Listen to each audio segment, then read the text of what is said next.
Welcome to Books Recapped. Joe and Kathleen Rowling.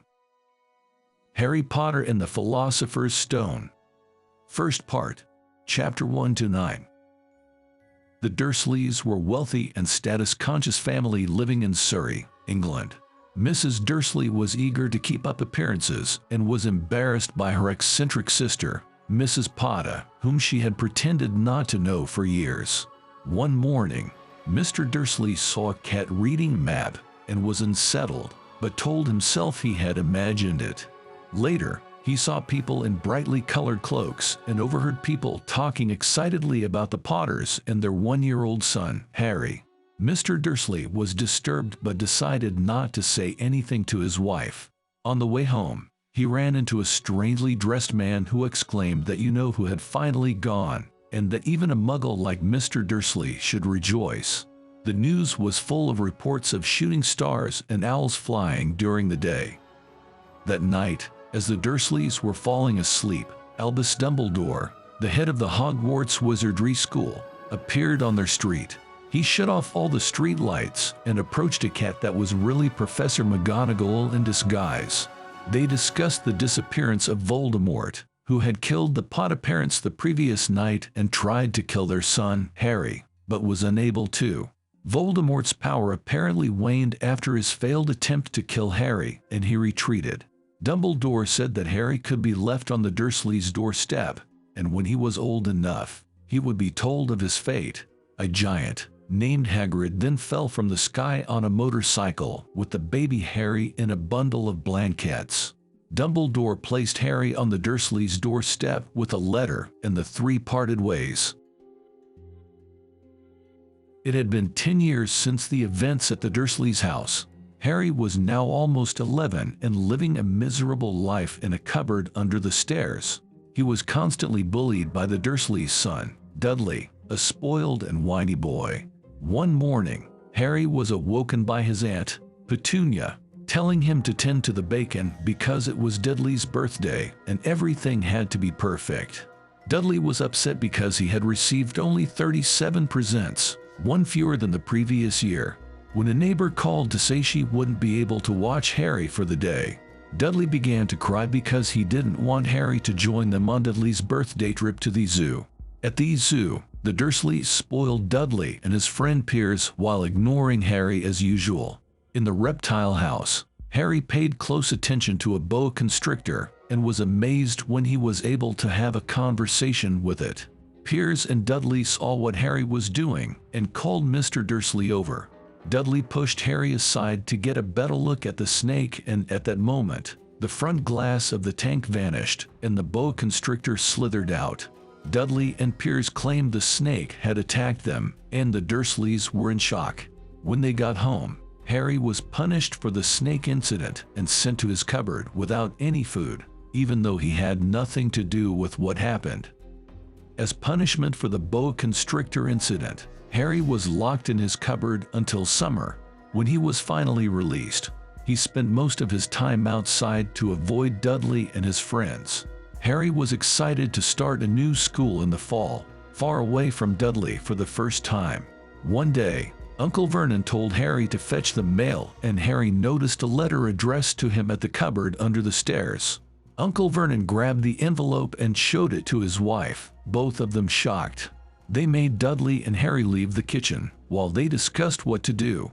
The next day, Uncle Vernon visited Harry in the cupboard and refused to discuss the letter, but told Harry to move into Dudley's second room, which was previously used to store Dudley's toys. The next day, another letter arrived for Harry, this time addressed to him at the smallest bedroom. Uncle Vernon became alarmed and tried to prevent Harry from getting the letter. The following morning, Harry woke up early to try to get the mail before anyone else, but was thwarted by Uncle Vernon, who had slept by the mail slot waiting for the letters. Despite nailing the mail slot shut, 12 letters arrived for Harry the next day, slipping under the door or through the cracks. Soon, letters were flooding the house, entering in impossible ways. Uncle Vernon continued to prevent Harry from reading any of them. In anger, Uncle Vernon decided to take the family away from the house, but at the hotel where they stayed, 100 letters were delivered for Harry. Uncle Vernon decided to isolate them even further and took them to an island with only one shack on it. He bolted the door inside, and at midnight on Harry's birthday, there was a loud thump at the door.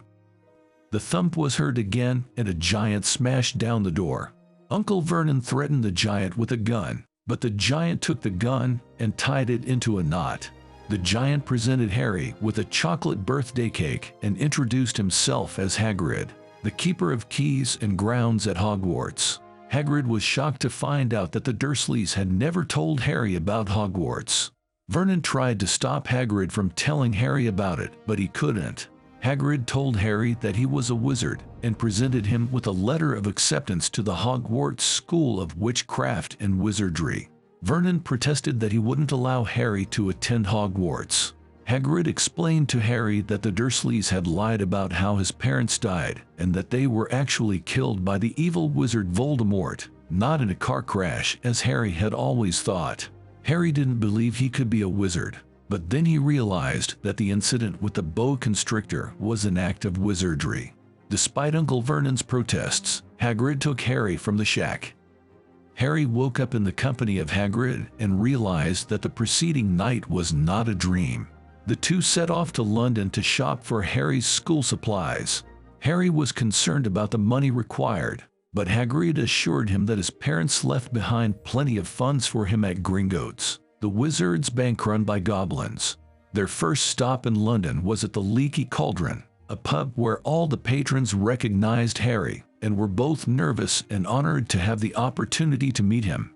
They headed out to the street, where Hagrid tapped on a brick wall, and a small street called Diagon Alley opened before them.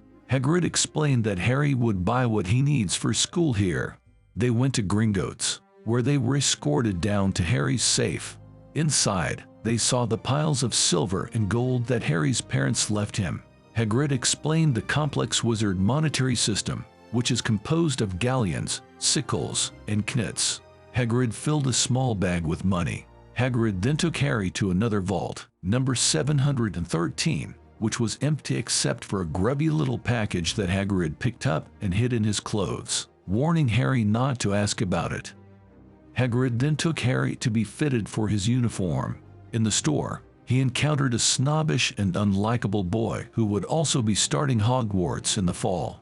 The snobbish boy talked highly about grand old wizard families, and Harry began to worry about whether he was cut out to be a wizard.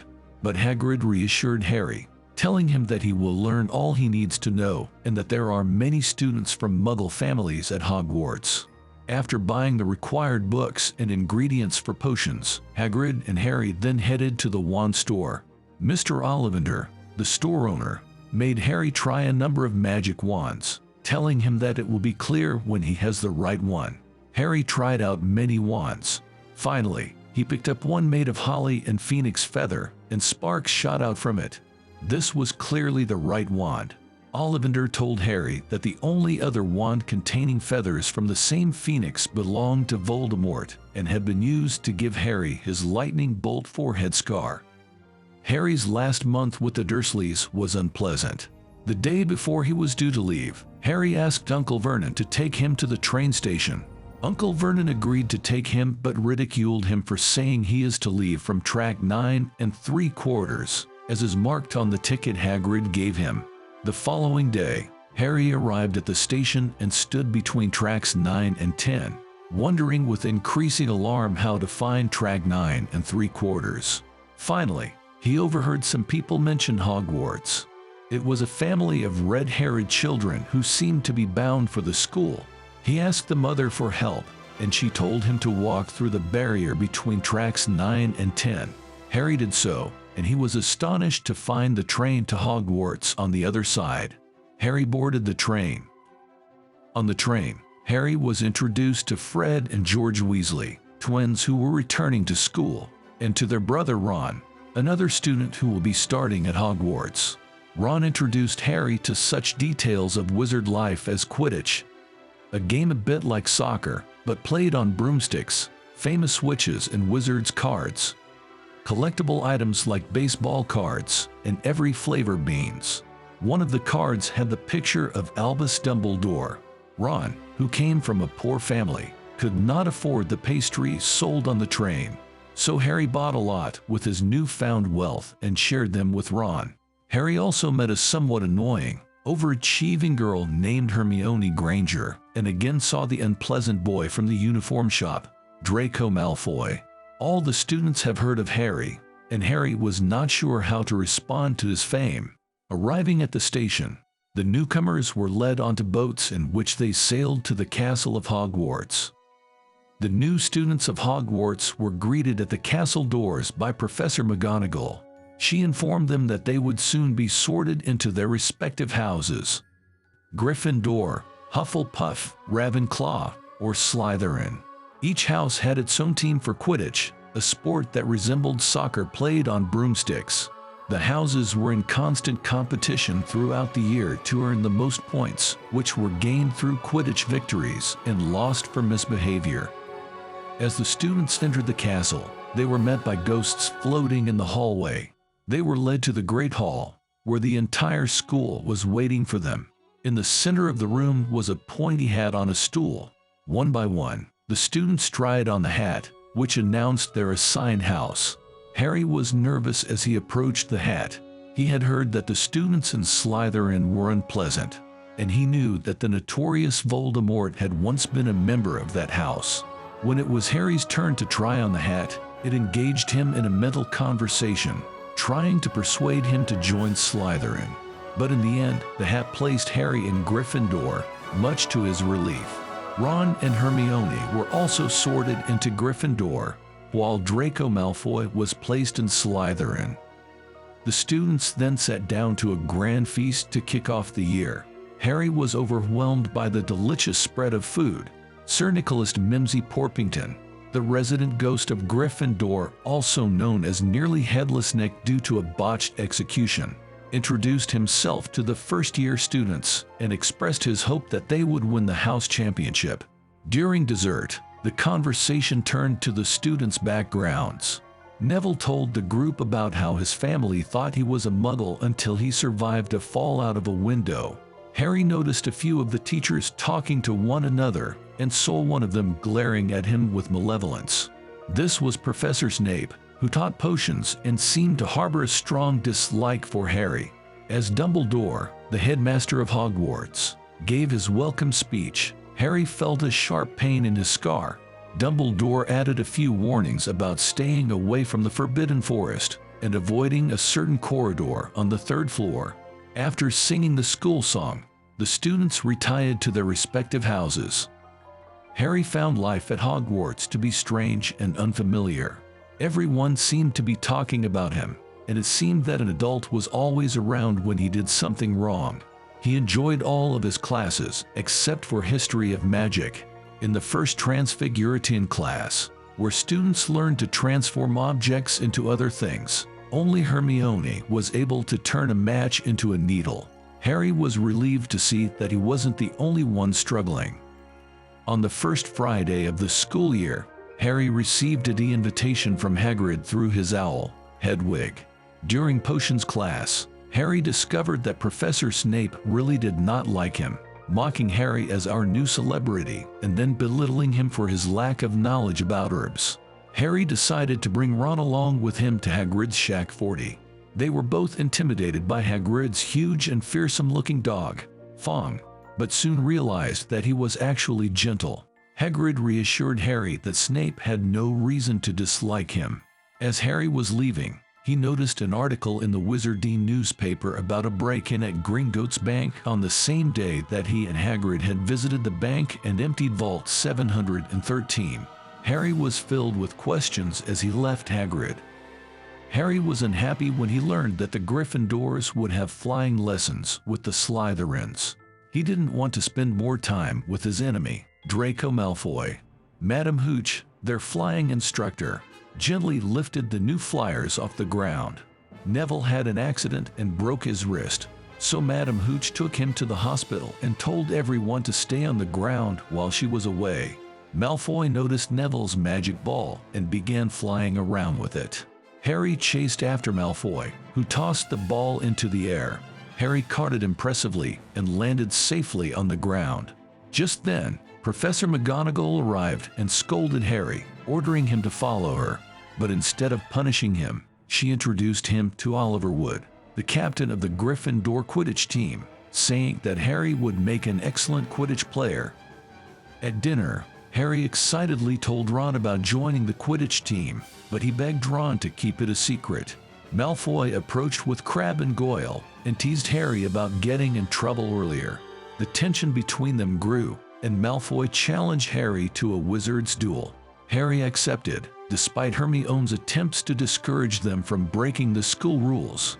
Later that night, as Harry and Ron snuck out, Hermione tried to stop them but ended up getting locked out of the dorm and had to join them. Neville, who was wandering around lost, also came along. They arrived at the trophy room, the site of the duel, but Malfoy was nowhere to be found. Suddenly, they heard Argus Filch, the school caretaker, and his cat, Mrs. Norris, enter the room. They hid and then ran away, not knowing where they were going. They ended up in the forbidden area on the 3rd floor, where they encountered a large, intimidating 3-headed dog. The children managed to get back to their dorms safely, though they were terrified. Hermione scolded Harry, but her mention of the dog standing on a trapdoor piqued his curiosity. This is the end of Part 1. Part 2 will start with Chapter 10. Thank you for watching our video. If you liked it, please consider subscribing to our channel. Pressing a like and commenting would help us greatly. You can also support us on Patreon, link in the description. See you soon on Books Recapped.